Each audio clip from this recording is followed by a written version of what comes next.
Greetings and salutations. It is I, Professor Macabre, back again after the holiday break I took. Yes, indeed. Things got a little crazy at the end of the year. Between the holidays and work, because it's the end of the year, and when you work at what I do, you kind of have to do a whole bunch of year-end bullshit. But I am back to conclude the horror DVD update that I didn't finish before said holiday. So yes, indeed, I apologize for that. But let's start off 2026 by finishing off a project I should have done on 2025. Let's get started. First off, I checked my movie list thing that I have to keep track of the movies I own, and apparently I don't have a copy of this, which is quite perplexing because I thought I did. So I came across a copy of it, and I bought it because, again, turns out I didn't have it, of Mortal Kombat. Mortal Kombat! And that's all I can do before, I get a copyright strike. But yes, Mortal Kombat. Of course, everyone remembers, if you're old enough, the old Mortal Kombat movie. And then they had Mortal Kombat Annihilation, which wasn't that good. But that first one was pretty good. Yes, indeed. Then they did the Mortal Kombat TV show, which I liked. I thought that was pretty good. And various other adaptations and web series and what have you. But this was the first Mortal Kombat remake based more on the new mythology that they established for the series, and I dug it. I mean, it's very different from what I remember. I haven't played any of the modern games ever since they jumped to new gen, so the mythology is a little weird to me. But in this one, Shang Tsung is basically trying to cheat and kill off Earth's champions before the tournament actually starts. And they have a really cool segment, a beginning segment with Scorpion, which I thought was pretty cool. That was pretty cool. Got me pumped up. And then they introduced Cole, the guy with literal plot armor. And I didn't much care for that. I didn't give a shit about Cole. They could have introduced someone else to be the eyes and introduction to this new universe. But the guy that played Kano was pretty cool. I like that guy. And the guy that voiced what's his name? I can't remember the name, but the guy who has a mask. That was really cool. He had some really cool interactions with Kano. Don't remember his name, but I thought it was pretty good. And I'm actually quite curious for the sequel that's gonna come out or has come out. So let's see if that's any good. Picked up Rob Zombie's 31. And yes, I know that this movie is not considered good, but I didn't have it, and I came across it, and I wanted to get it because I think I have Lords of Salem, so I was missing this. So with this, I think the only one I'm missing is his Monsters, the Monsters movie that he made. I haven't been able to come across a copy of that. I think I have Lords of Salem. I might have Lords of Salem. So, I need this one, and I got it. And yeah, it's kind of like a survival game. If it was shot better, I think it would have been well received.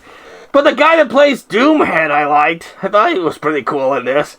So yes, it's just the filming technique that was used that I think could have done better. This one I came across because it says it's newly remastered. And I already have both movies on a budget release that I bought.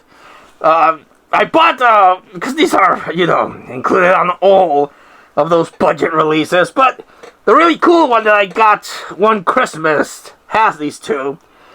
But this one is supposedly remastered, and it's the Filmmaster newly restored version of The Terror with Boris Karloff. It also includes Little Shop of Horrors. And I have The Terror, like I said, in that budget release. And I think I have The Terror in a kind of like a riff tracks kind of release. But I was like, why not? I'm going to get it and add it to the collection. Picked up this one. This one was also quite peculiar. The horror adaptation of Fantasy Island.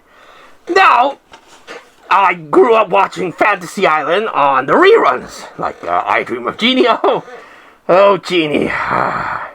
The things I would have wished you did to me if I would have found you.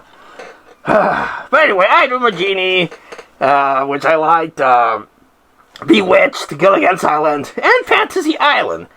And someone decided, well, let's make a horror adaptation of this. Blumhouse is the one that made this. And I didn't think it was that bad. It does deviate, but it's kind of like, it does use the fantasy element, I thought was pretty good. And it kind of, at the end, it kind of does build everything up to be like Fantasy Island, the TV show, which was kind of weird, I must admit, but I didn't think it was that bad. It wasn't particularly good, but not the worst thing I've seen. Picked up Insidious, The Last Key. Now, I do have the Insidious collection at that time. Had Insidious 1, 2, 3, and 4 in one of those multi-pack collecting things. And I have Insidious 1, 2, and 3 in single disc. So, me being me, I was like, well, shit, I don't have the single disc of The Last Key. I might as well get it. And got it, I did. So, yes. I still need to get a copy of Insidious The Red Door, I think, is the name of the one that came out, to add it to the collection.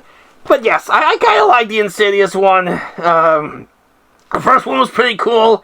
Second one, I didn't remember not caring much for it. And then the prequels, which again, annoying numbering, because 3 and 4, this is the fourth one, are prequels, so why? But this one doesn't call it Insidious 3, I must admit, it says Insidious The Last Key. So I can't put this one before the other two, so there you go. Picked up this one, Blood Creek.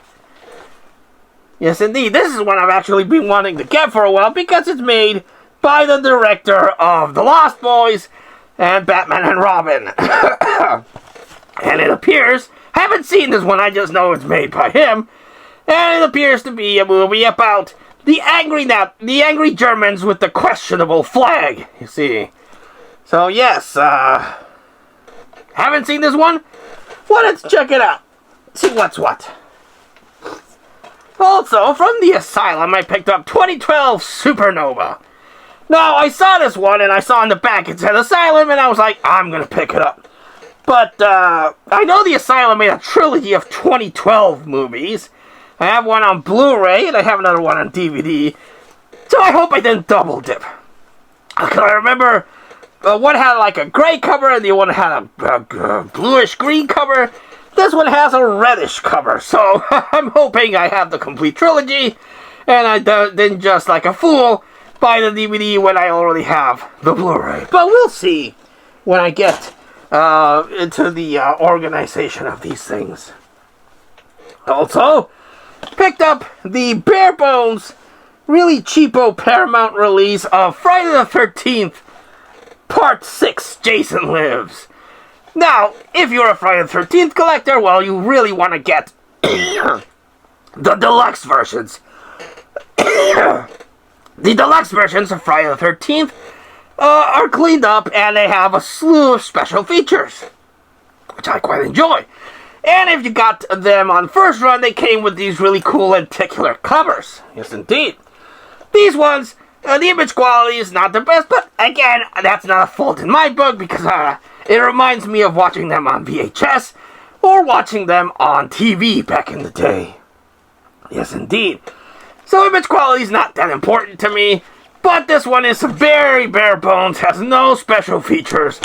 This one at the time when the special features were just that it was in widescreen, had subtitles, and interactive menus. Those were your special features in the early days of DVD. But I love the Friday the 13th series. It's my favorite horror franchise. And I didn't have this release. I was like, well, I already have. What do I have? I have New Blood. I have Part 2. And I have I think final chapter in this type of release, why not get this one? Which I did. Delightful. Picked up the DVD of In a Violent Nature. Haven't been able to catch this one. A lot of people have said it's pretty good, very imaginative. It's like a slasher movie from the point of view of the slasher, which sounds very interesting. Says that a lot of people have said it has really cool kills. Haven't been able to come across it until I came across the DVD now. So that way we'll give it a proper watch and I'll see what all the hubbub is about. But thus, it's still sealed and it comes with the slipcover. Gonna give you a little bit of physical media adult movie here. Booka wow wow, booka wow wow. There you go. Slipcovers, a lot of collectors won't buy a movie if it doesn't have the slipcover. If it has the slipcover, that's just an extra bonus. Yay for me. But slipcovers are not that important, I must say. Unless they're like something special, like they're lenticular or something like that. Picked up Class of Nuke 'Em High 3. Don't have the second one. Have the first one. And I have that remake that they made with the chick from Terrifier.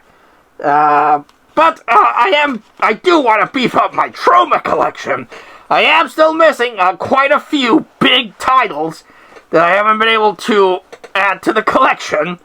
But picked up this one, so that was pretty cool. And like with most Troma titles, the special features are worth the price of admission because you get a lot of them. Yes, indeed. So, Class of Nuke 'Em High 3. Need to get working on the second one. Also picked up this one. A three feature multi-pack of horror movies. Some people like these, some people hate them. If I find one on a good price, I'm going to pick it up because you get 3 movies for the price of 1. Downside, they don't have any special features, which is a bummer. But I picked up this one because of the movies involved. Take a look at that. Yes, indeed, mostly the middle one. But it has Blood Gnome, Satan's Little Helper, and Spliced. Needless to say, I picked this one up because of Satan's Little Helper, because I wanted to see that one. I haven't seen it, and I've heard about it. Sounds like a cool movie. Wanted to pick it up. It's basically about this kid that helps out this devil guy, but the devil guy is a serial killer. Hence, Satan's Little Helper, and he's dressed like Satan. So, yes, been wanting to see this one or get a copy or something, and I saw this 3-pack with the movie that I wanted to get, so I got it. Because that's how I roll. And the last one, another multi-pack double feature, this one of Hellraiser. Has Hellraiser and Hellraiser 2, which is actually what I'm missing. I have Hellraiser in one of those collector DVD sets. It has a whole bunch of special features. I have Hellraiser 3, if I remember right. And I have the other Hellraisers in a multi-pack. So, unless I'm fucking up, I definitely was missing 2. And I really hope I have 3. But with this 2, I now have my complete Hellraiser collection. Except the remake where they switched Pinhead to Lady Pinhead. And instead of being leather bondage kind of Cenobites, they're like skinned Cenobites. Need a copy of that one, but I don't think that one has gotten a physical release. If it has, let me know so I can try to track down a copy. But yes, with this one, I complete my Hellraiser. Now, of course, me being me, if I come across a single DVD set of Hellraiser 2, well, I'm gonna get it because that's how I roll. But yes, now I have Hellraiser and Hellraiser 2 to so far complete my Hellraiser collection. Hooray! Ha ha ha! I actually wish I hadn't thrown the ball on the floor. But I always like to recommend the standout of the series, and well, I'm gonna recommend. Should have thought this through instead of tossing them on the floor. Well, I'm gonna recommend Friday the 13th, Jason Lives, because I like that one. Yes, indeed. Yeah, it doesn't have that much nudity, and but I still like it. My favorite movies are Part 4, the final chapter. That's my favorite one. Then 6, then 7, and so on and so on. So there you go. Have you seen any of these movies? Did you like them? Did you hate them? What else would you recommend? Let us know in the comments down below. And until I see you all again next time, this has been Professor Macabro, thanking you and wishing you all a very happy 2026, even though we're already a week in. But I wish you a happy 2026. May it bring much health and wealth. And I'll see you in the next video. But until then, this has been Professor Macabro. Again, thanking you and wishing you all, like always, a good evening.